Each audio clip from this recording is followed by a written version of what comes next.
ჯონ მაკარტური. სექსუალური ცოდვისგან თავის არიდება. ნაწილი მეორე. ქადაგება ჩაწერილია 1990 წლის 19 აგვისტოს. ჩვენ ვუბრუნდებით თესალონიკელთა მიმართ პირველ წერილს და გვაქვს პატივი, რომ შევისწავლოთ ღმერთის სიტყვა. გთხოვთ, თუ შესაძლებელია, გადაშალეთ მეოთხე თავზე, რადგან ვაგრძელებთ სწავლას მესამედან მერვე მუხლის ჩათვლით. ხოლო ჩვენი განხილვის თემა სექსუალური ცოდვისგან თავის არიდებაა. ამ კვირას ჩემს მაგიდაზე ახალი წიგნი მოხდა. მისი სახელწოდებაა შიდსის ეპიდემია. ის დაწერა ორმა ექიმმა, გლენ ვუდმა და ჯონ დიტრიხმა.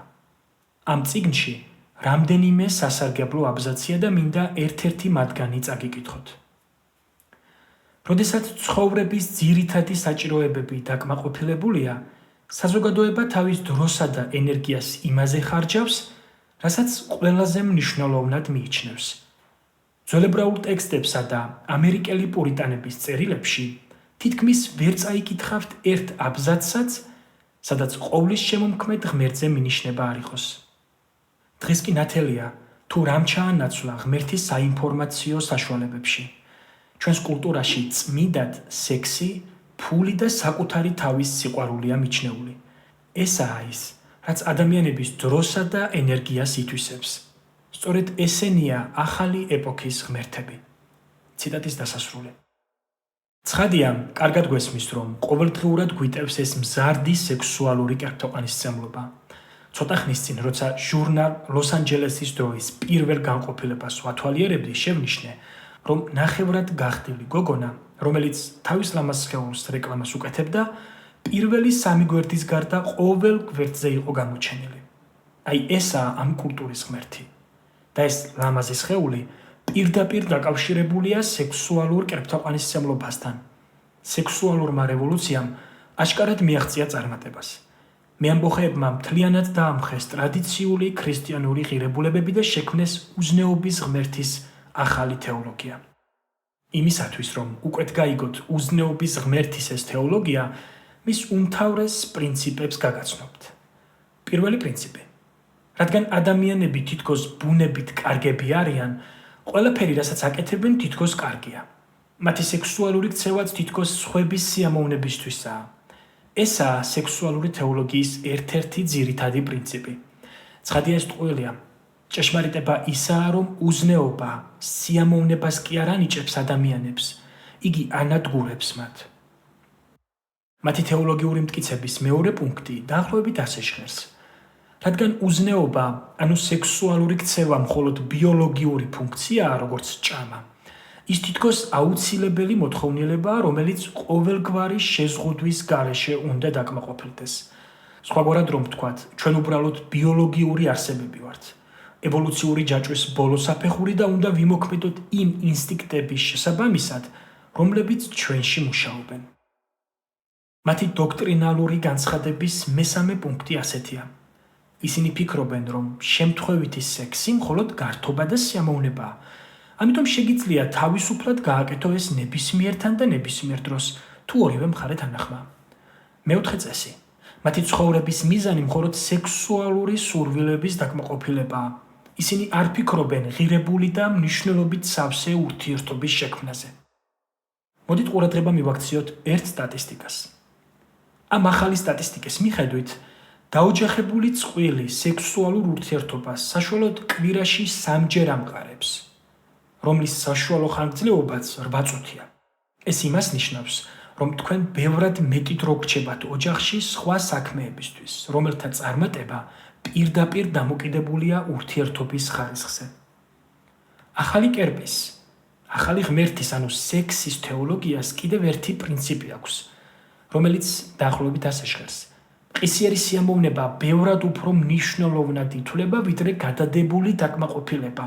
ეს ყველაფერი ახლავე უნდა დაიწყო, ახლავე მიიღო, დაუყოვნებლივ. მათი მწამსის კიდევ ერთი პრინციპი ასეთია. თუ სექსუალური ურთიერთობა კარგია, ეს ნიშნავს, რომ ზოგადი ურთიერთობაც კარგი იქნება. ამიტომ თითოეული ურთიერთობა სექსით უნდა დაიწყოთ. და თუ ეს ნაწილი წარმატებულია, სხვა დანარჩენიც თითქოს იდეალურად უნდა წარიმართოს. ერთად ცხოვრება საჭიროა იმის დასადგენად, გაქვთ თუ არა სექსუალური თავსებადობა და ამის შემდეგ უნდა გადაწყვიტოთ, გსურთ თუ არა საერთოდ დაქორწინება. სტატისტიკა აშკარად აჩვენებს, რომ წყვილებს, რომლებმაც ურთიერთობა ერთად ცხოვრებით დაიწყეს, გაცილებით უფრო მაღალი განქორწინების მაჩვენებელი აქვთ, ვიდრე მათ, ვინც ამას არ აკეთებს. თუმცა ეს ფაქტი მათ შეხედულებას მაინც არ ცვლის. კიდევ ერთი პრინციპია უზნეობის ახალი თეოლოგიიდან. დაიცავით თავის სექსის დროს, რათა არ დაავადდე ან ბავშვი არ ჩაისახოს. ხოლო თუ ბავშვი ჩაისახება, უბრალოდ მოკალი. აი ესაა ახალი კერპთაყვანისმცემლობის თეოლოგია და ამას კიდევ ბევრი შეიძლება დაემატოს. ეს ყველაფერი ჩვენთვის გასაგებია და პავლე მოციქულსაც კარგად ესმოდა, რადგან თუ რამე თესალონიკელთა საზოგადოებაში არსებობდა, შეიძლება დღევანდელ კულტურაზე კიდევ უფრო მძიმე და უკეთურიც ყოფილიყო, რადგან თესალონიკაში ქრისტიანული ტრადიცია საერთოდ არ არსებობდა. ქრისტიანობა იქ ჯერ საერთოდ არ შესულიყო. ხოლო ახლა ამერიკაში საფუძველი მაინც გვაქვს და გარკვეულ ადგილებში ის კვლავ აისახება კანონებსა და ცხოვრების წესში. ჩვენი საზოგადოება სწრაფად იშლება და ნადგურდება. ამ ყველაფრის შედეგი დანგრეული ოჯახია, ხოლო დანგრეული ოჯახის შედეგი განადგურებული საზოგადოება. ეკლესია თითქოს ისეა მოტყუებული ამ ახალი კერპთაყვანისმცემლობისგან, რომ თავადაც მისი მსხვერპლი გახდა, ხოლო ეს ყველაზე მეტად მაფიქრებს და მაწუხებს. ვუდი და დიტრიხი, ზემოთხსენებული ექიმები, ამ საკითხს სწორად უყურებენ. ისინი ეკლესიის შესახებ წერენ. ქრისტიანების მცირე ნაწილს მიაჩნია, რომ ადამიანი ბუნებით კეთილია, მაგრამ ჩვენ ამაზე უარესს ვაკეთებთ და ვიღებთ საკუთარი თავის ძირითად სიკეთეს. ჩვენ ძალიან სუსტები ვართ ხორციელი ცოდვების მიმართ. ქრისტიან ლიდერებსა და საერო პიროვნებებს შორის ამის ფაქტებს ხშირად ხვდებით. ჩვენ ვეჯიბრებით სამყაროს ჰიპერსექსუალობას და ვამბობთ, რომ კარგი სექსი ქმნის კარგ ქორწინებას, მაშინ როდესაც პირველ რიგში ერთგულება, კომუნიკაცია და მსხვერპლშეწირვაა ოჯახის საყრდენი პრინციპი. როდესაც ვამბობთ, რომ ქორწინების გასაღები სექსია, ჩვენს დასაქორწინებელ ახალგაზრდებს ვასწავლით, რომ ყურადღება ფიზიკურ ურთიერთობაზე გადაიტანონ. ჩვენ მივუთითებთ მათ, რომ პირველ ადგილზე დააყენონ სექსის მექანიზმები და არა რეალური ქორწინების საფუძვლები, რაც ნიშნავს, რომ ურთიერთობის უმთავრესი ვარდებულებები სექსუალური ტექნიკა, უნარები, სიამოვნების მეთოდოლოგია და ფიზიკური კმაყოფილებაა. იმის ნაცვლად, რომ მივუთითოთ ერთგულებაზე, მსხვერპლზე, კომუნიკაციაზე და გრძელვადიან სიყვარულზე.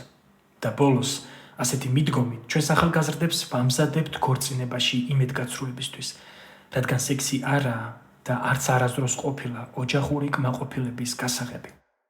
და მე ვეთანხმებ მათ.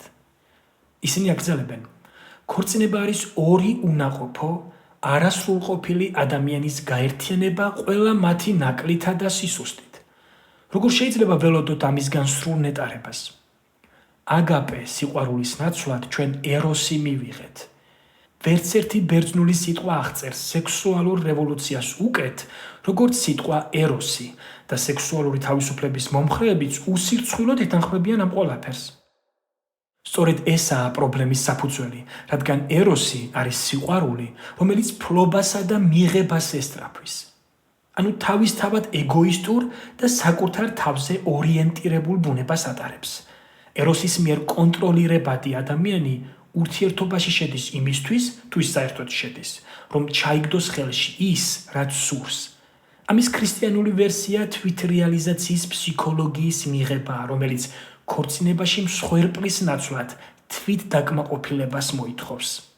ციტატის დასასრული. ფაქტიურად, ამ ყველაფერმა ეკლესია მთლიანად მოიცვა. შეგვიძლია ცოტა უკან დავბრუნდეთ და ვნახოთ ამ ყველაფრის დასაწყისი, რომელიც აშკარად ჩარლზ დარვინით იწყება. მას შემდეგ, რაც ჩარლზ დარვინის მოსაზრებები, რომლებიც ჩემი აზრით აშკარად სატანის მიერ იყო ინსპირირებული, სამყაროში შემოვიდა და განაცხადა, რომ ჩვენ ღმერთის შექმნილები არ ვართ, ჩვენ უბრალოდ შემთხვევითობის პროდუქტი ვართ. ხოლო ამის შემდეგ უკვე მთელი მორალი კითხვის ნიშნის ქვეშ დადგა. თუ ჩვენ სხვა არაფერი ვართ, თუ არა ატომთა შეკრების შედეგი, რომელიც ოდესღაც წარსულში მოხდა, ქიმიური რეაქცია ან ქიმიური შენაერთი, რომელიც ტალახიდან განვითარდა, მაშინ არ არსებობს არანაირი რეალური მორალი, სტანდარტი, რომელზეც ჩვენ უნდა გავსწორდეთ. ჩარლზ დარვინმა გავლენა მოახდინა ისეთ ადამიანებზე, როგორებიც იყვნენ კარლ მარქსი, რომელმაც დარვინის ევოლუციის იდეა პოლიტიკურ უკიდურესობამდე მიიყვანა, ხოლო ზიგმუნდ ფროიდმა იგივე იდეა ფსიქოლოგიასა და ადამიანის პირადი ქცევის თვალსაზრისით უკიდურესად განავითარა. მათ გავლენა მოახდინეს ისეთ ადამიანზეც, როგორიც იყო ფრიდრიხ ნიცშე, რომლის აზრითაც ღმერთი რეალურად არ არსებობს. ღმერთი მკვდარია. ოჯახური ცხოვრება მნიშვნელობას მოკლებულია, მნიშვნელოვანი მხოლოდ სიამოვნება და თვით დაკმაყოფილებაა. მათ გავლენა მოახდინეს ისეთ ფილოსოფოსებზეც, როგორებიც იყვნენ ბერტრანდ რასელი, რომელიც დასცინოდა ქრისტიანულ ფასეულობებს.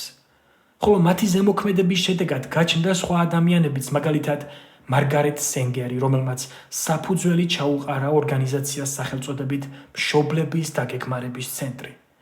ერნესტ ჰემინგუეი, რომელიც ალბათ დასავლური კულტურის ყველაზე კლასიკური ჰედონისტია. ასევე ჰემლოკ ელისი, მარგარეტ მიდი, ალფრედ კინსი, მესტერსი, ჯონსონი, ჰიუ ჰეფნერი და ყველა ეს პიროვნება ერთი და იგივე ფილოსოფიურ ხაზს წარმოადგენს. დღეს ჩვენ გვაქვს სექსუალური რევოლუცია, რომელიც გამოიწვია ათეისტურმა, ჰედონისტურმა, სიამოვნებაზე შეპყრობილმა, ოჯახის მოწინააღმდეგე, ჰომოსექსუალურმა, პორნოგრაფიურმა და გარყვნილმა ადამიანებმა. ის თითქოს მეცნიერებისა და ფილოსოფიის სფეროში იწყება, მაგრამ საბოლოოდ ადამიანის ქცევაში აისახება. თუ ასეთ ქცევას ალკოჰოლს და ნარკოტიკს შეურევთ, მიიღებთ იმ სურათს, რასაც ვხედავთ დღეს ამერიკაში. ხოლო ყველაზე შემაშფოთებელი ისაა, რომ ეკლესია თითქოს ვერაცნობიერებს რა ხდება და თავადაც მონაწილეობს ამ თვითდაკმაყოფილების ტალღაში, უნებლიეთ ნებდებიან ათეისტებისა და ევოლუციონისტების ფილოსოფიას. კიდევ ერთხელ უნდა აღვნიშნოთ, რომ პავლე მოციქულის დროს იქ არსებული ქცევაც არანაკლებ გარყვნილი და შესაძლოა კიდევ უფრო უარესიც იყო. პავლეს დროს უზნეო ქცევა საერთოდ არ ახდა სირცხვილი, ნებისმიერ სექსუალურ ქმედებასაც არ აღიქვამდნენ სირცხვილად. იმ საზოგადოებაში არსებობდა მეძავების, ხარჭების, საყვარლების, ჰომოსექსუალების, პედოფილების, ტრანსვესტების, ტაძრის მეძავების და მრუშების სიმრავლე. ეს ყველაფერი უხვად იყო გავრცელებული მათ კულტურაში. მინდა გითხრათ, რომ ეკლესია სწორედ ამავე ხალხის გარემოცვიდან ჩამოყალიბდა. ისინი გამოეყვნენ ამ ყველაფერს. პავლე კორინთელებს ეუბნება და ზოგიერთი თქვენგანი ასეთნი იყავით. რა იგულისხმება? მრუშები, მეძავები, ჰომოსექსუალები, მალაკოსები. გაითვალისწინეთ, რომ როცა პავლე მოციქული თესალონიკელებს უბრუნდება წერილით, ის იმ ადამიანებს მიმართავს, რომლებიც სულ რამდენიმე თვის წინ გახდნენ ქრისტიანები. ყველა მხრივ ისინი ახალმოქცეული ბავშვივით ქრისტიანები იყვნენ. მან თესალონიკეში არსებულ იუდეველთა სინაგოგაში რამდენიმე კვირა დაჰყო. შემდეგ კი უდავოდ რამდენიმე კვირა ქრისტეს სახარებას ახარებდა წარმართებს. ის უკვე რამდენიმე თვეა, რაც თესალონიკიდან წამოვიდა და ახლა, როცა მათ წერილს უგზავნის, ღრმად შეშფოთებულია, რომ ეს ადამიანები არ დაუბრუნდნენ თავიანთ ძველ ჩვევებს და არ მოექცნენ იმ უღმერთო, უზნეო კულტურის ზეწოლის ქვეშ, რომელიც მათ გარშემო იყო. ამ წერილის მეოთხე თავში, როცა პავლე მთავარ სათქმელზე გადადის, მისიაში პირველი უზნეობის საკითხია. მათი ეპოქის მთავარი კერპი სექსუალური უზნეობა იყო. ზუსტად ისე, როგორც ახლა ჩვენს დროში. რა აქვს პავლეს სათქმელი იმ ადამიანთათვის, რომლებიც ასეთ ჭუჭყიან საზოგადოებაში ცხოვრობენ? გასულ კვირას პირველ საკითხს გადავხედეთ. გითხარით, რომ არსებობს სამი მარტივი კითხვა: რა, როგორ და რატომ? და ჩვენ კითხვა რაზე გავჩერდით? რა არის მისი ბრძანება?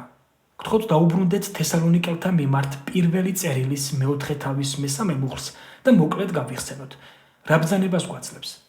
ვინაიდან ღმერთის ნებაა თქვენი განწმენდა. სხვათა შორის, ეს სიტყვები განსაზღვრავს ყველაფერს, რაც წერილის დანარჩენ ნაწილშია ნათქვამი. რაც უნდა თქვას პავლემ ამის შემდეგ, ყველაფერი შეესაბამება ღმერთის ნებას, მათ შორის თქვენი განწმენდა, თქვენი სიწმინდე და თქვენი სისუფთავე. პირველი, რასაც პავლე მოციქული ეხება, სექსუალური უზნეობისგან თავის შეკავებაა. ესაა მისი პირველი ბრძანება და შეგონება. სწორედ ესაა ის კითხვა რა, რისი თქმაც სურს. გახსოვდეთ, ადამიანები, რომლებიც ჩვევად ქცეულ სექსუალურ უზნეობაში ცხოვრობენ, ვერ დაიმკვიდრებენ ცათასასუფეველს. ისინი სამუდამოდ ჯოჯოხეთში აღმოჩნდებიან. კორინთელთა მიმართ პირველი წერილის მე-6 თავი ამბობს, რომ ისინი ვერ შევლენ ცათასასუფეველში. გალატელების მიმართ წერილის მე-5 თავიც იგივეს გვაუწყებს, რომ ისინი ვერ დაიმკვიდრებენ ცათასასუფეველს. გამოცხადების წიგნში 21 თავის მერვე მუხლი და 22 თავის მე-15 მუხლი გვეუბნება, რომ ისინი 60-ის გარეთ არიან. ადამიანები, რომლებიც ასეთ ჩვევად ქცეულ ცხოვრებას მისდევენ, ჯოჯოხეთში მიდიან. ისინი განწირულნი არიან მარადიული ჯოჯოხეთისთვის. და მინდა იცოდეთ, რომ ქრისტიანებიც არ არიან დაზღვეულნი ამგვარი ცოდვების ჩადენისგან. ჩვენ არ ვართ ამ ყველაფრისგან თავისუფლები. სანამ ჩვენი ახალი ბუნება ამ ცოდვილ ხორცშია, ყოველთვის შეგვიძლია ასეთი ცოდვები ჩავიდინოთ. მე არ მჯერა, რომ ჩვენ ასეთ ცოდვაში უწყვეტად ვიცხოვრებთ. როგორც ზემოთ მოგახსენეთ, ადამიანები, რომლებიც უზნეობის განუწყვეტელ წესში ცხოვრობენ, ბოლოს ჯოჯოხეთში აღმოჩნდებიან. სწორედ ამას ამბობს ბიბლია. წმინდა წერილი ამაზე ძალიან ნათლად მიუთითებს. შესაძლოა სწორედ ასეთი ცოდვები ჰქონდა მხედველობაში მოციქულ პავლეს კორინთელთა მიმართ პირველი წერილის მე-10 თავში, როცა ამბობს, როგორ შეიძლება მიხვიდე უფლის სუფრასთან მაშინ, როცა ცოტა ხნის წინ დემონთა სუფრასთან იჯექი. შესაძლოა ის ამბობს, რომ როგორ შეგიძლია მოხვიდე და აიღო პური და სასმისი, როცა ახლახან გქონდა ურთიერთობა ტაძრის მეძავთან, ცრუ ღმერთის დაყვანისცემის მიზნით. ცხადია, რომ ქრისტიანებსაც შეუძლიათ ასეთი ცოდვების ჩადენა. სწორედ ამიტომ მოდის ჩვენამდე ეს ძირითადი ბრძანება, რომელიც ამ შესაძლებლობას ითვალისწინებს და გვეუბნება. თავი შეიკავეთ სექსუალური უზნეობისგან. რას ითხოვს პავლე? სრულ თავშეკავებას. ყოველთვის გამოჩნდება ვინმე ვინც იტყვის. კარგი, წერია რომ სექსუალური ცოდვისგან შორს უნდა ვიყოთ, მაგრამ რამდენად შორს? იმდენად შორს, რამდენადაც საჭიროა ღვთის ნების შესასრულებლად. იმდენად შორს, რომ ვიყოთ განწმენდილნი, გამოყოფილნი, წმინდა და სუფთანი, შეუბღალავნი და უმანკონი. ცოდვისგან შორს უნდა იყოთ. იმდენად შორს, რომ ლაქა არ გქონდეთ. სწორედ ეს იყო ბრძანება და ამ თემის პირველ ნაწილში დეტალურად გავიარეთ ეს. სრული თავშეკავება სექსუალური ცოდვისგან. ახლა კი მოდით მეორე კითხვა დავსვათ. როგორ შევასრულო ეს ბრძანება, როდესაც განუწყვეტლივ გვიტევენ ამ ყველაფრით? ჩვენ ცხოვრობთ საზოგადოებაში, რომელიც უზნეობას ეთაყვანება. ეს ჩვენ სამყაროში ყველგანაა გავრცელებული. ჩვენი ხორცი მარტივად სტუნდება. ზედმეტად ვართ ამ ყველაფრის ზემოქმედების ქვეშ. შეიძლება ასე ვთქვათ, უზნეობას იმდენად ხშირად ვაწყდებით, რომ მის მიმართ თითქოს ნაკლებად მგრძნობიარენი ვხვდებით. ჩვენს კულტურაში ისეთი მდგომარეობაა, რომ უზნეობას ზედმეტად ვართ დაქვემდებარებულნი, მაგრამ იმას, თუ რას ნიშნავს ეს ღმერთის წინაშე და რა სულიერი შედეგები მოაქვს, ნაკლებად ვიაზრებთ. როგორ დავიცვა თავი? როგორ ვიცხოვრო სუფთა ცხოვრებით უწმინდურ საზოგადოებაში? როგორ არ დავბინძურდე, როცა ჩემი ხორცი სუსტია? პავლე სამ პრინციპს გვთავაზობს. ძალიან ძირითადი, ძალიან პირდაპირ. პრინციპი პირველი. ნუ მისცემთ თქვენს სხეულს უფლებას, რომ გაკონტროლოთ. ნუ მისცემთ თქვენს სხეულს ამის უფლებას. შეხედეთ მე-4 მუხლს, რათა თითოეულმა თქვენგანმა იცოდეს თავისი ჭურჭლის შენახვა სიწმინდით და პატივით. ეს სიტყვები თითოეულმა თქვენგანმა ნიშნავს თითოეულ ჩვენგანს, როგორც ქრისტიანს, თითოეულ თქვენგანს პირადად. რას ამბობს აქ? ის ამბობს, რომ ეს ისეთი რამაა, რაც აუცილებლად უნდა გააკეთოთ.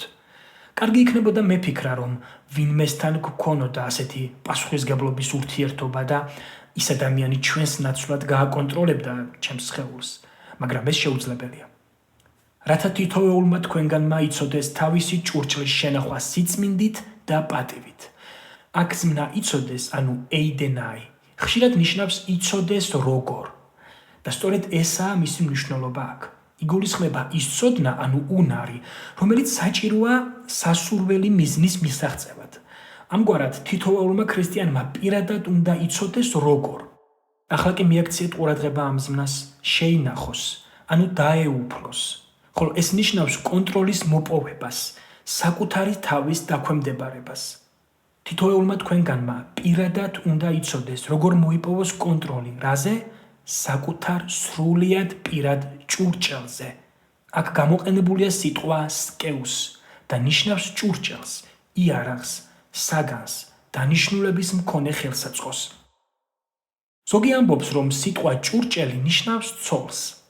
სიმართლე გითხრათ, ამ კვირაში ალბათ 20-მდე კომენტარი წავიკითხე, რათა მენახა თუ რას ამბობენ ამ მუხლზე. მაგრამ უმეტესობა ამტკიცებდა, რომ აქ ცოლი იგულისხმება. სიმართლე გითხრათ, არ მესმის, როგორ მიდიან ასეთ დასკვნამდე. რატომ უნდა თქვას ეს იმ კონტექსტის შუაში, სადაც სექსუალურ უზნეობაზეა საუბარი. თითქოს ასე გამოდის, თითოეულმა თქვენგანმა იცოდეს, როგორ მოიპოვოს კონტროლი საკუთარ ცოლზე. ანუ რა გამოდის? რომ ისაა შენი სექსუალური დაკმაყოფილების საშუალება და შენ უნდა მოიპოვო მასზე კონტროლი. რათა დაგემორჩილოს? განა ის ინსტრუმენტია? განა ის საგანია? ან ხელსაწყო? ან რაიმე საშუალება? ვინც ამ შეხედულებას ემხრობა, ცდილობს პარალელი გაავლოს პეტრეს პირველი წერილის მესამე თავის მეშვიდე მუხლთან, სადაც წერია, რომ ქალი უფრო სუსტი ჭურჭელია. მაგრამ ეს პარალელი არასაკმარისია, რადგან პეტრეს პირველი წერილის მესამე თავის მეშვიდე მუხლში ქალს ეწოდება სკეუს, ანუ ჭურჭელი. უფრო სუსტი ჭურჭელი. შესაბამისად, ის უფრო სუსტი ჭურჭელია შედარებით კაცისა, მაგრამ ორივე ჭურჭელია. ანუ სკეუს არის კაციც და ქალიც. ბიბლია არ უყურებს კაცს როგორც ძალაუფლებისა და ბატონობის მქონეს, ხოლო ქალს როგორც მის ხელში არსებულ ხელსაწყოს საკუთარი სურვილების დასაკმაყოფილებლად. არა, პეტრეს პირველი წერილის მესამე თავის მეშვიდე მუხლთან ასეთი შედარება არ გამოდის, რადგან იქ ქალი უფრო სუსტი ჭურჭელია, ხოლო კაცი შედარებით სუსტი ჭურჭელი. ქალი არაა კაცის ჭურჭელი, ორივე ღმერთის ჭურჭელია. უფრო მეტიც, ამ ადგილზე კონტექსტი ქორწინებასა და ცოლის შესახებ არაა, არამედ სხეულზე.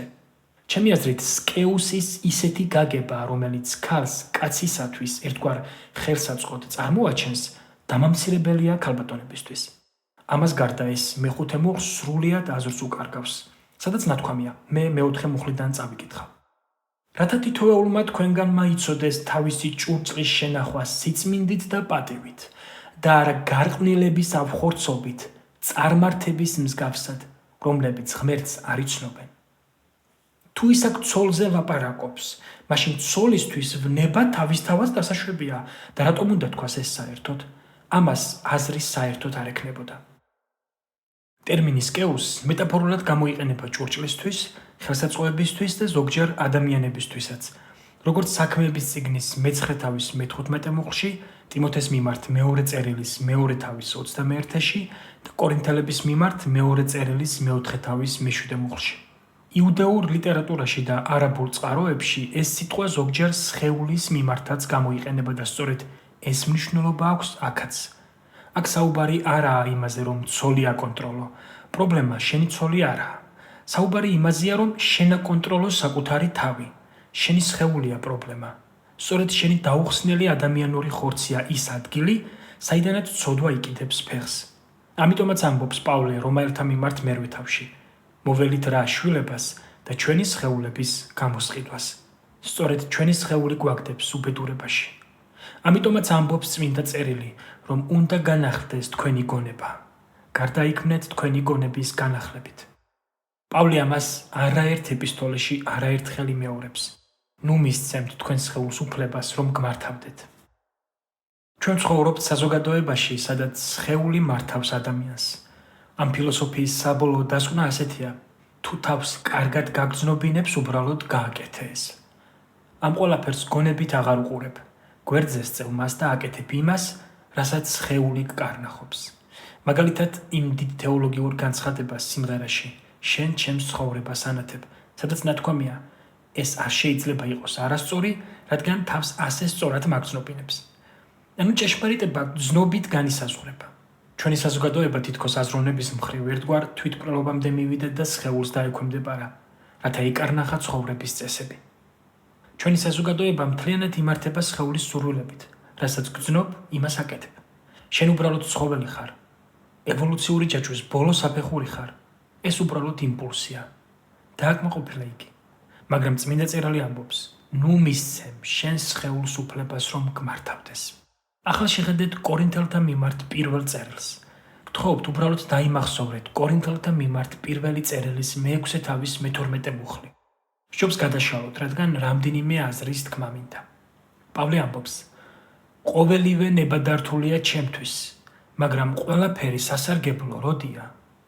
ყოველივე ნებადართულია ჩემთვის, მაგრამ მე არაფერს დავემონები. ანუ ის ამბობს, არაფერს მივცემ უფლებას დამიმონოს, არაფრის მსხვერპლი გავხდები.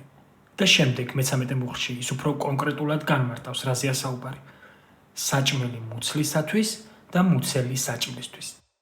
გახსოვთ გითხარით, რომ ეს პატარა თითქოს უწყინარი ფრაზა გავრცელებული იყო კორინთელებში და ის ძალიან ჰგავს დღევანდელ გამოთქმას, რომელიც ასე ჟღერს, ეს მხოლოდ ბიოლოგიაა. საკვები მუცლისთვის და მუცელი საკვებისთვის, სექსი სხეულისთვის და სხეული სექსისთვის. სწორედ ეს იყო მათი აზრი, ეს იყო ამ მოკლე ფრაზის მინიშნება. მაგრამ მე-13 მუხლში ის ამბობს, სხეული კი არის არა მრუშობისთვის, არამედ უფლისთვის, ხოლო უფალი სხეულისთვის. ეს ნიშნავს, რომ სხეულს ვერ მისცემ უფლებას აკეთოს რაც სურს და დაგიმორჩილოს. მე-15 მუხლში ამბობს, ნუ თუ არ იცით, რომ თქვენი სხეულები ქრისტეს ასოები არიან. განა ქრისტეს ასოებს ავიღებ და მეძავის ასოებად ვაქცევ? არამც და არამც. ანუ რას ამბობს? ნუ თუ ქრისტეს ასოებს წაართმევ და მეძავს დაუკავშირებ? ნუ თუ მისცემ სხეულს უფლებას თავად გადაწყვიტოს ყველაფერი და ქრისტეს ასოები მეძავს შეუერთო? არა, შენ ვერ გააკეთებ ყველაფერს, რასაც სხეული გიკარნახებს. შენ უნდა აკონტროლოს სხეული. შეხედეთ კორინთელთა მიმართ პირველი წერილის მე-9 თავის 27 მუხლს. ეს ამ საკითხის ძალიან პირდაპირი განცხადებაა. პავლე ამბობს, არამედ ვთრგუნავ ჩემს სხეულს და ვიმონებ მას. აქ აზრი ისაა, რომ საკუთარ სხეულზე მკაცრ კონტროლს ვამყარებ. ზმნა ნიშნავს როგორც თვალის ჩალურჯებას, როგორც ნოკაუტის დარტყმას, ძლიერ მოქნებას. ანუ მე ჩემს სხეულს ძლიერად და სერიოზულად ვთგუნავ და ვაიძულებ დამემორჩილოს. რას ნიშნავს ეს? იმას, რომ ჩემი სხეული, ჩემი გონების მონა უნდა იყოს. რათა სხვებს რომ ვუქადაგებ, თვითონ უღირსი არ აღმოჩნდე. სხვაგვარად რომ ვთქვათ, თუ ჩემს სხეულს არ ვაკონტროლებ, მსახურებისთვის უღირსი ვარ. სხვათა შორის, ჩემს დროში, როდესაც ზოგ ადამიანს სურს მარტივად აპატიოს, მქადაგებლებს მრუშობა და ისევ მსახურებაში დააბრუნოს. ასეთი მიდგომით თითქოს ამ მუხლს სერიოზულად არ უყურებენ. თუ საკუთარ სხეულს ისე ვერ აკონტროლებ, რომ ღმერთს პატივი მიაგო, მსახურებისთვის დისკვალიფიცირებული ხარ. პავლე ამბობს, ჩემს სხეულს მკაცრად ვთგუნავ, ვაიძულებ დამემორჩილოს და ჩემს მონად ვაქცევ. სხეული, ჩვენი დაუხსნელი ხორცი ის ადგილია, საიდანაც ცოდვა იკიდებს ფეხს. შენ არ უნდა იმართებოდეს სხეულით და გრძნობებით. ახლა სხეულის კონტროლის გასაღებზე გადავიდეთ. ყურადღებით მომყევით, ამას სწრაფად გავივლით. სხეულის კონტროლის გასაღები სულით წმინდა, სულით სიარული. თუ სულით ივლით, გალატელთა მიმართ წერილის მე-5 თავის მე-16 და მე-17 მუხლების მიხედვით, რას არ შეასრულებთ? ხორცის გულისთქმას. ამიტომ სხეულის კონტროლის გასაღები სულით სიარულია.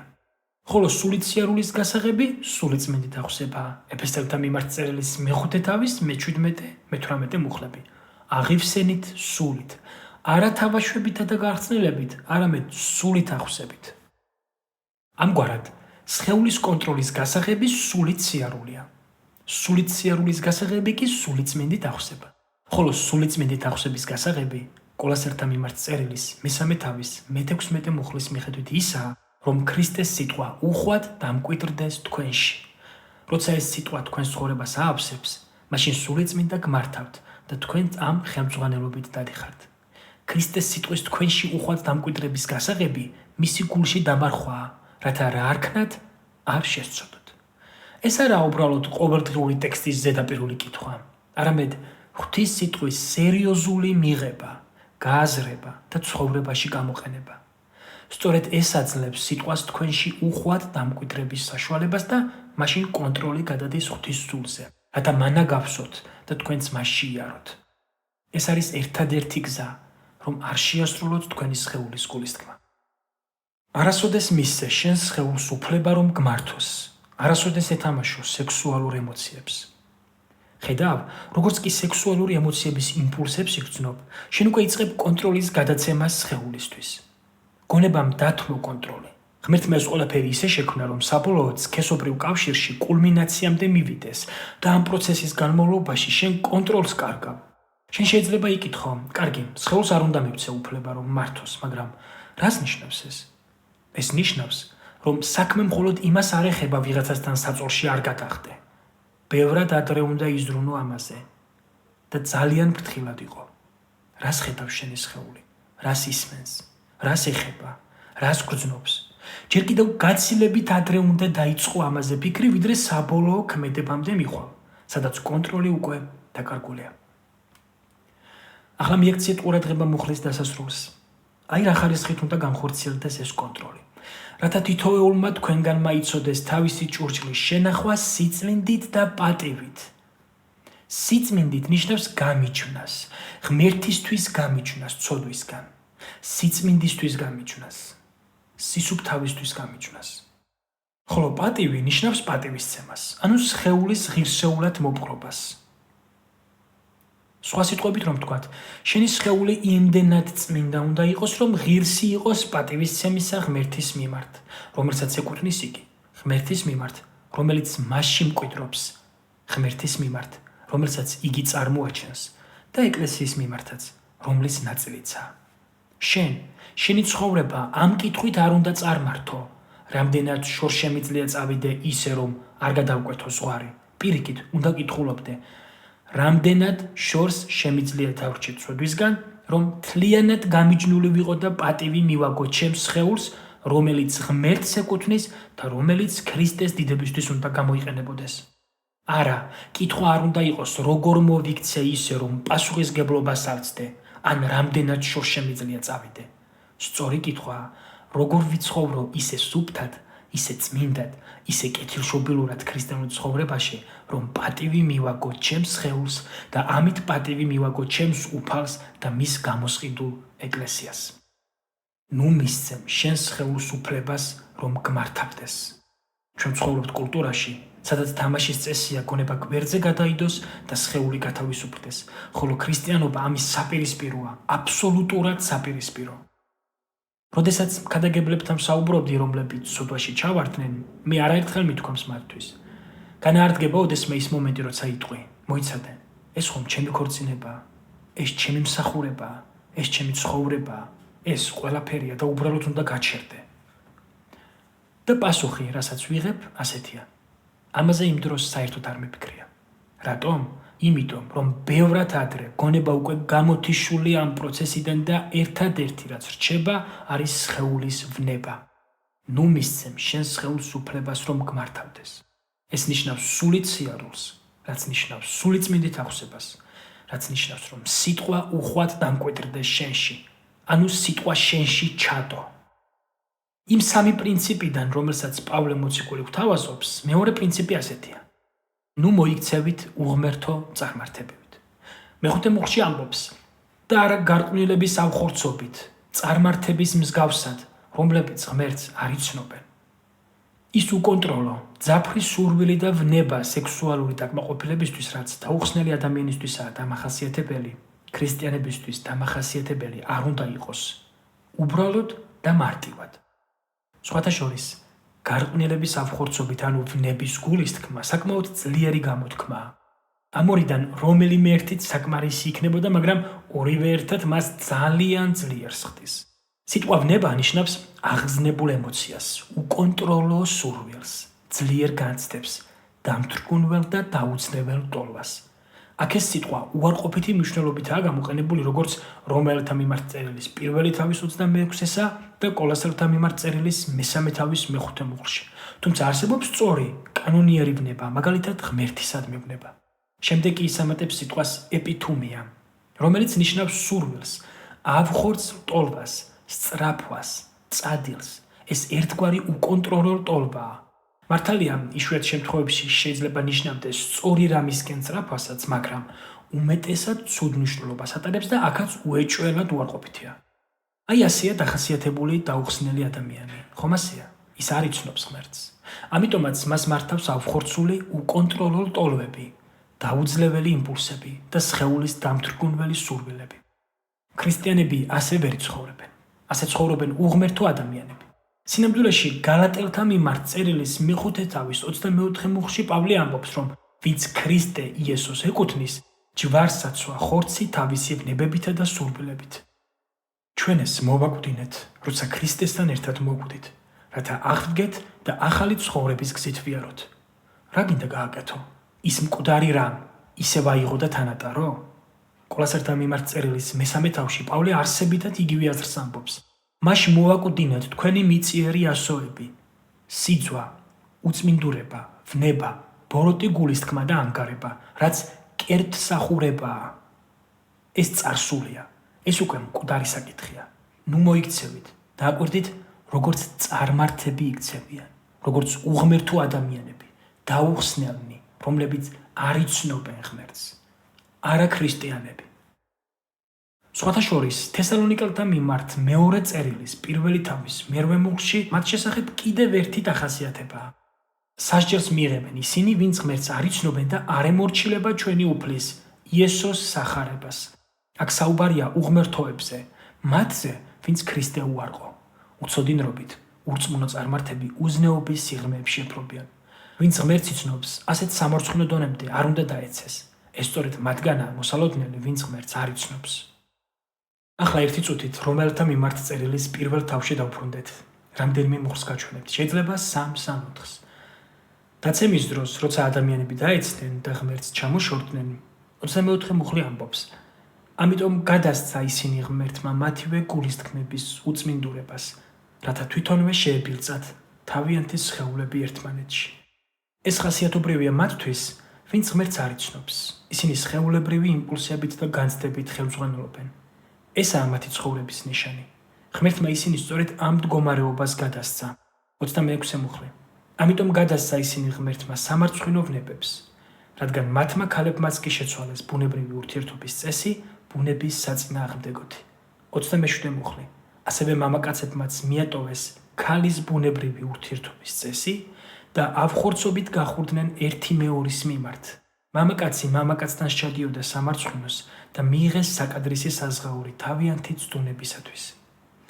ჰომოსექსუალიზმი, ლესბოსური ურთიერთობები და მსგავსი ქცევები დამახასიათებელია მოუქცეველი ადამიანებისთვის, რომლებიც ღმერთმა ფაქტობრივად გადასცა თავიანთ ხორციელ ვნებებს. 22 მუხლი ამას ასე ამბობს. და რა კი არ ეცადნენ, რომ გონებით ჩაწვდომოდნენ ღმერთს, ღმერთმა უკუღმართ გონებას გადასცა ისინი, რათა დაუწესებელი ეკეთებინათ. ისინი აკეთებენ იმას, რაც არაა მართებული. ცხოვრობენ ავხორც ვნებებში, არიან ჰომოსექსუალები და ლესბოსელები, სიძვის ჩამდენი, მრუშები, ტრანსვესტები, პედოფილები და ასე შემდეგ, რადგან ღმერთს არ იცნობენ. მათში არაა შინაგანი თავშეკავება. ისინი განახლებული გონებით არ ცხოვრობენ. წმინდა წერილი კი გვასწავლის, რომ ჩვენი გონება უნდა განახლდეს. ქრისტეში განახლებული, ღვთის სიტყვით ფორმირებული და სულიწმინდით მართული, სწორედ ასეთმა გონებამ უნდა დაიმორჩილოს ჩვენი სხეული და მასზე კონტროლი დაამყაროს. ეს ურწმუნო ადამიანს არ შეუძლია. ნუ მოიქცევით ისე, როგორც ისინი იქცევიან.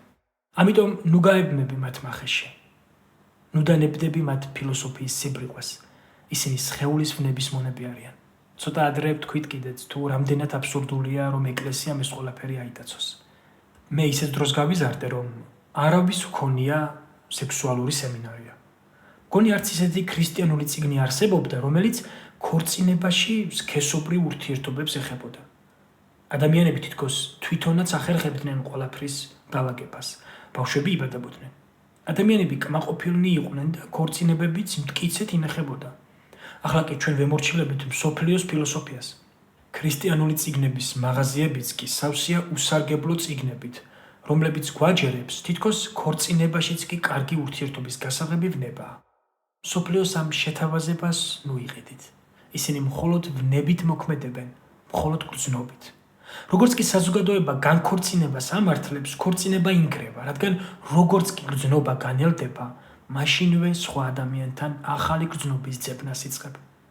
ერთადერთი, რაც ამას აკავებს, გარკვეული კულტურული ზღუდია და თუ ეს ზღუდეც გაქრა, ვეღარაფერი შეაჩერებს. ყველაფერი დასრულებულია. ჩვენ ღმერთს ვიცნობთ და ასე არ ვცხოვრობთ. ქორწინებაში ინტიმური ურთიერთობა მშვენიერია. ებრაელთა მიმართ წერილის მე-13 თავის მე-4 მუხლში წერია: ყველას ცოლქმრობა იყოს პატიოსანი, სარეცელი შეუბილწავი. ღმერთი აკურთხებს ქორწინებას და ქორწინების ინტიმურ ურთიერთობას, მაგრამ ჩვენ არ უნდა მივუახლოვდეთ მათ დონეს, სადაც არიან ურწმუნონი, რომლებიც არაზროვნებენ და მხოლოდ გრძნობებით ცხოვრობენ. ჩვენ ღმერთს ვიცნობთ და მასთან ამ ახლო ურთიერთობაში ადგილი არაა იმისთვის, რასაც უღმერთო სამყარო აკეთებს. არ უნდა აზროვნებდე ისე, როგორც ისინი აზროვნებენ და არც ისე არ უნდა აზროვნებდე, როგორც ისინი არ აზროვნებენ. არ უნდა გრძნობდე ისე, როგორც ისინი გრძნობენ.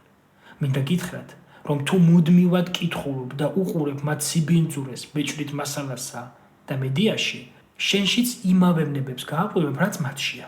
ბოლოს კი იქამდე მიხვალ, რომ ქრისტეს ასოებს მეძავს დავუკავშირებ, როგორც კორინთელთა მიმართ პირველი წერილის მე-6 თავშია ნათქვამი. წარმართები არ ფიქრობენ წმინდა ცხოვრებაზე, უფრო მეტიც აზროვნებაც კი არ აინტერესებთ. ისინი აფხორცვნებას მიყავს პირდაპირ ჯოჯოხეთში. ჩვენ ასე ვერ ვიქნებით. ჩვენ არ უნდა მოვიქცეთ ისე, როგორც ისინი იქცევიან. ჩვენ ღმერთის სასწორო ვართ. თუ შესაძლებელია ქრისტეს სახელის შერცხვენა, მისი სიყვარულისა და მადლის უარყოფა და მისთვის შეურაცხყოფის მიყენება. ახლა გადავიდეთ ბოლო, მესამე პრინციპზე. სხვას ნუ გამოიყენებ. მე-6 მუხლში წერია: რათა არავინ გადავიდეს სხვას და ანგარებით არ მიუდგეს თავის ძმას საქმეში. მარტივად რომ ვთქვათ, არავინ გადააბიჯოს. რას ნიშნავს ეს? ხაზს არ უნდა გადააბიჯო. საზღვრებს არ უნდა გასცდე. არ უნდა გადააჭარბო დაწესებულ ზღვარს. არ უნდა დაარღვიო კანონი. რაზეა საუბარი? და ანგარებით არ მიუდგეს თავის ძმას. რას ნიშნავს აქ ეს ანგარებით მიდგომა? ძალიან საინტერესოა. ეს ნიშნავს სხვის ხარჯზე ეგოისტურად და ხარბად რაღაცის მიტაცებას. ნიშნავს სხვის გამოყენებას საკუთარი სარგებლისთვის და საკუთარი სიამოვნებისთვის. ხოლო ფრაზა ამ საქმეში ეს სქესობრივ ცოდვას გულისხმობს. მარტივი აზრი ასეთია: ნუ გადახვალ იმ ზღვარს, რომელიც ღმერთმა დააწესა და ნუ გამოიყენებ სხვა მორწმუნეს სქესობრივი ცოდვის საკითხში. ნუ გააკეთებ ამას. ნუ გამოიყენებ სხვას. სწორედ ამას აკეთებ მაშინ, როცა საკუთარი სექსუალური ფიზიკური სიამოვნების მისაღებად სხვას იყენებ. ამით ამ ცნებას არ ღვევ. მე ახალგაზრდა გოგონებს ხშირად ვეუბნები, თუ ბიჭი მოვა შენთან, როცა ერთმანეთს ხვდებით და გეუბნება: იცი, მართლა მიყვარხარ, მართლა ვზრუნავ შენზე. და ამავე დროს ვცდილობ შენი სიწმინდის წართმევას, შენი ქალწულობის წართმევას. მაშინ კიდევ ერთხელ დაფიქრდი. ის შენზე ნამდვილად არ ზრუნავს და არც უყვარხარ. მას უბრალოდ ვნება ამოძრავებს და თუ მას მართლა უყვარხარ, სიყვარული შენთვის საუკეთესოს ეძებს და შენ სიწმინდეს უფრთხილდება. ამიტომ კიდევ ერთხელ დაფიქრდი, რეალურად რა სურს მას. ასეთ ბიჭზე ნუ დაქორწინდები, რადგან თუ მასში შენს მიმართ მხოლოდ ვნება მუშაობდა, მომავალში სხვა ადამიანიც გააღვივებს მასში იმავეს. თუ დაქორწინებული ხარ და ვიღაც მოვა და გეტყვეს: იცი, ძალიან მინდა შენთან ურთიერთობა და შენ ამას აყვები, ქორწინებას დაარღვევ და მახეში გაებმები. ამით შენ მოგატყუეს, გაგძარცვეს, წაგლიჯეს, იძალადეს კიდეც. ეს არაა სიყვარული, ეს ვნებაა. როცა დაქორწინებული ადამიანი საკუთარი სიამოვნებისთვის იტაცებს სხვა დაქორწინებულ ადამიანს, ეს ძმის ან დის მოტყუება და ანგარებით მიდგომაა. პავლე ამბობს: პირველი, ნუ მისცემთ სხეულს თქვენი მართვის უფლებას. მეორე, ნუ მოიქცევით უღმერთო წარმართებებით. ნუ უყურებთ იმას, რასაც ისინი უყურებენ. ნუ უსმენთ იმას, რასაც ისინი უსმენენ. ნუ იგრძნობთ ისე, როგორც ისინი იგრძნობენ. ნუ გაებმებით მახეში. მესამე, ნუ გამოიყენებთ სხვა ადამიანს. თუ ამას არ გააკეთებთ, ეს ნამდვილად შეგაკავებთ. და თუ ეკლესია არ დაუშვებს, რომ მას სხვა ადამიანები ანგარებით მიუდგნენ და გამოიყენონ, ასეთი რამ შეიძლება აღიკვეთოს. ძალიან მარტივი ჭეშმარიტებაა. არ მიუდგე სხვას სექსუალური ცოდვის საკითხში ანგარებით. არ გააკეთო ეს. ნუ გაბედავ, რომ შენს ცოდვაში ჩართო. ნუ შეიტყუებ მას შენი ვნებიანი სურვილების დასაკმაყოფილებლად. ნუ გამოიყენებ ადამიანს. სხვათა შორის ეს იმდენად სერიოზულია, რომ სახარება მათედან მე-18 თავის მე-6 მუხლში წერია: ხოლო ვინც აცდუნებს ერთ ამ მცირეთაგანს, რომელსაც მე ვწამვარ, ანუ ქრისტიანს. მცირეთაგანს ვიზია საუბარი? ისინი, ვისაც იესო ქრისტეს წამს. არა ჩვილები, არამედ ქრისტიანები. თუ ვინმე მათ ცოდვაში ჩააგდებს, მისთვის აჯობებდა წისქვილის ქვა კიდებოდა კისერზე და ზღვის სიღრმეში ჩაძირულიყო. ამით იესო ამბობს, რომ ვიდრე სხვა ქრისტიანს ცოდვაში ჩააგდებდე, სჯობს მოკვდეთ, სჯობს დაიხრჩო. ნუ გაბედავ, რომ სხვას ანგარებით მიუდგე. ღმერთისთვის ეს იმდენად სერიოზულია, რომ სჯობს მოკვდეთ. ამიტომ ბრძანება ასეთია. სრულად შეიკავეთ თავის სექსუალური ცოდვისგან. ესაა პასუხი კითხვა რაზე. ხოლო პასუხი კითხვა როგორზე ასეთია. ნუ მისცემთ სხეულს უფლებას, რომ გმართავდეს. ნუ მოიქცევით უღმერთო წარმართებივით და ნუ გამოიყენებთ სხვებს. ბოლო კითხვაა რატომ? ეს ხომ ბავშვებს ყოველთვის უყვართ. რატომ უნდა დავიცვათ ეს ბრძანება? სამი მიზეზი არსებობს. ძალიან მოკლედ და ძალიან მნიშვნელოვანი. პირველი მიზეზია ღმერთის შურისგების გამო. მეექვსე მუხლის შუაში წერია. ვინაიდან შურისმგებელია უფალი ყოველივე ამის გამო, როგორც ადრეც გითხარით და დაგიმოწმეთ. ღმერთის შურისგების გამო, რადგან ის შურისმგებელია. რას ნიშნავს ეს? ის, ვინც განაჩენს აღასრულებს.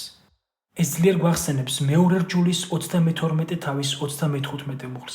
ჩემია შურისგება და საზღაურის მიზღვა. ასევე ებრაელთა მიმართ წერილის 13 თავის 4 მუხლს. ყველას ცოლქმრობა იყოს პატიოსანი, სარეცელი შეუბერწავი. მეძავებსა და მრუშებს ღმერთი გაასამართლებს. როგორ განიკითხავს, როგორ აღასრულებს შურისგებას თუ ამას დავარღვევთ? ეს შეიძლება გამოჩნდეს დაუკმაყოფილებელ სქესობრივ ცხოვრებასა და ქორწინებაში. შეიძლება გადაიქცეს უბედურ ქორწინებად, შეიძლება დასრულდეს განქორწინებით. შეიძლება იყოს დროებითი დასჯა, შეიძლება მოვიდეს სქესობრივი გზით გადამდები დაავადებები, შეიძლება იყოს სხვა დაავადებაც. შეიძლება გამოიხატოს მძიმე გარემოებებში, კურთხევის ნაკლებობაში, განსაცდელებში, ტკივილსა და უბედურებაში და სიკვდილშიც კი. უეჭველია, რომ ამით გარკვეულწილად დაკარგავთ მარადიულ სასხაულს. ღმერთს შეუძლია, როგორც მოისურვებს, ისე აღასრულოს შურისგება და ის ამას აუცილებლად გააკეთებს. ამიტომ, თუ მიზეზი გჭირდება, რომ ამას თავი აარიდო, იცოდე, ღმერთი შურისგებელია და ამ ყველაფერში შურისგებას აღასრულებს. მისგან არაფერი დაიმალება. სქესობრივ ცოდვებთან დაკავშირებით ღმერთი შურისმგებელია და პავლე ახსენებს მათ, რომ ამაში ახალი არაფერია. ეს მან წინასწარ უთხრა მათ და სერიოზულადაც გააფრთხილა, როცა იქ იყო. პავლეს ეს მათთვის უკვე ჰქონდა ნათქვამი. ეს კი კარგად აჩვენებს, რომ მან მათ მხოლოდ სახარების სრულად გაგება კი არ მისცა, არამედ იქ ყოფნის დროს ასწავლიდა, გაეცვათ ყველაფერი, რასაც იესო ბრძანებდა. სხვაგვარად რომ ვთქვათ, მისი ქადაგება სრულყოფილი და ყოვლის მომცველი იყო. სექსუალური ცოდვა ღმერთს უგულებელ ყოფს და მის სიწმინდეს არ ადაგდებს.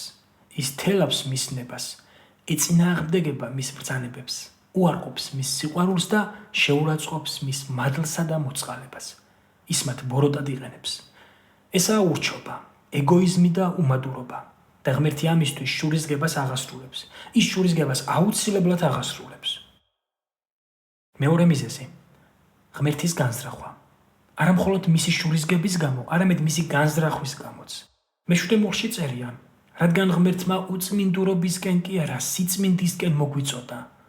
ხედავ, ხსნისკენ ეფექტური მოწოდება სიწმინდისკენ მოწოდებაა და არა უწმინდურობისკენ. მადლი არაა იმისთვის, რომ ცოდვა გამრავლდეს. პავლეს აზრი ისაა, რომ თავად ღმერთის მოწოდებისა და გამართლების ბუნება განწმენდისკენ მოწოდებაა.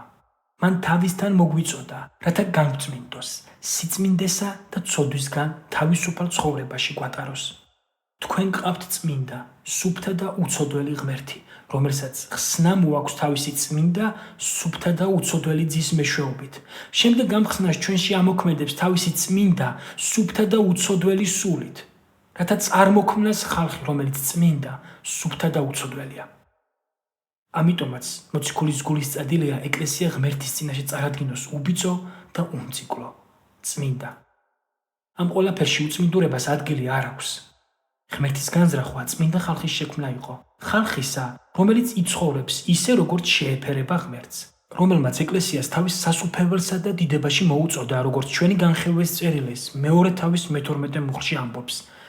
ის მოკლე ფრაზა განწმენდისთვის აღწერს იმ მდგომარეობას, რომელიც ამ მოწოდების შედეგად დგება. ქრისტიანული ცხოვრება მთლიანად გულისხმობს ცოდვისგან განყენებას, სიწმინდეში ცხოვრებას, განწმენდას. ამიტომ ხსნისკენ მოწოდება ვერასოდეს გაემიჯნება წმინდა ცხოვრებას. ის ვერ გაემიჯნება შედეგს, რომელიც განწმენდაა. სექსუალური ცოდვა ამას სრულიად ეწინააღმდეგება.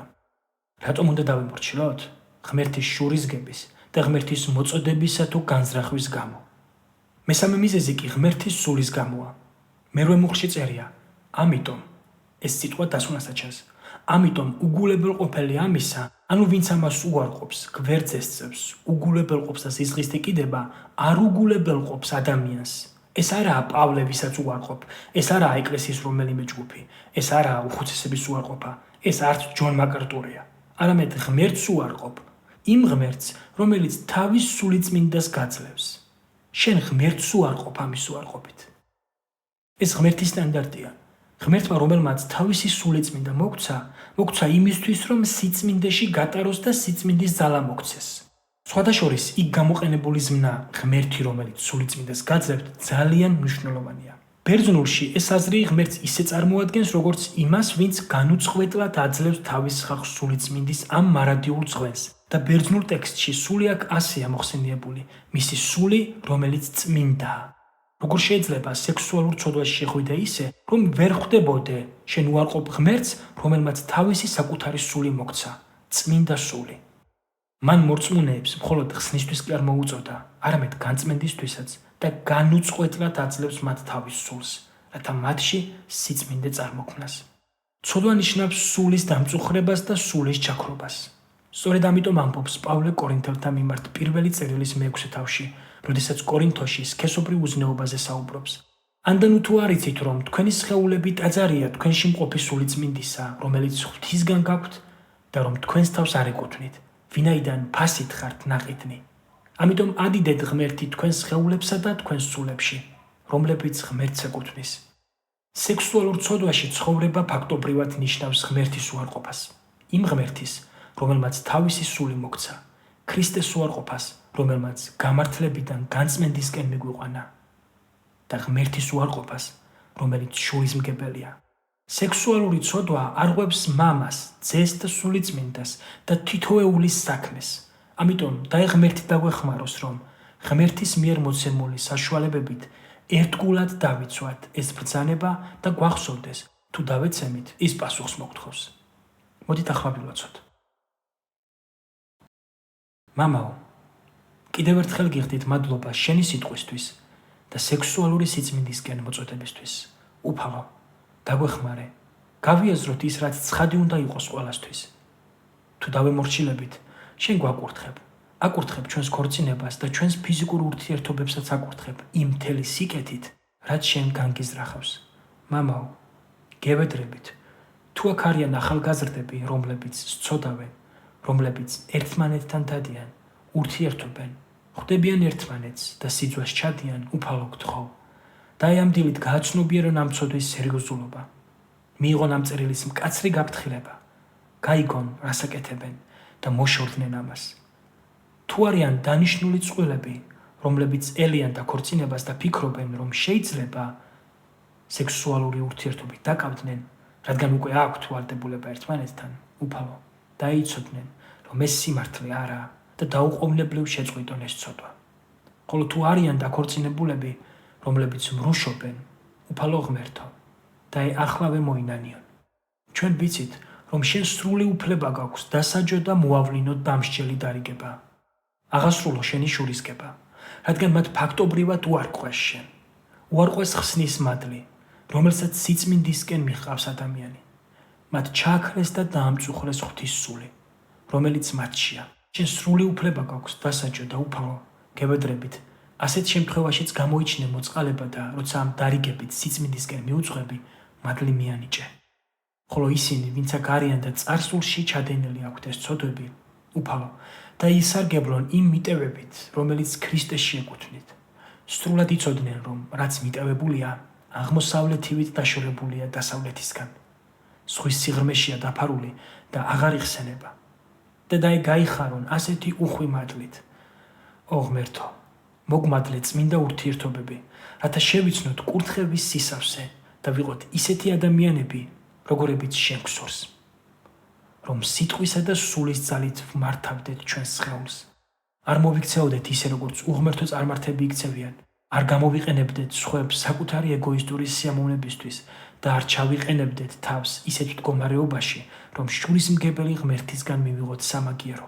არამედ ღმერთო, დაგვეხმარე, ვიყოთ ერთგულები და მორჩილნი, რომლებიც შენი კურთხევის სისავსეს იცნობენ. ამას გევედრებით იესოს გულისთვის. ამინ.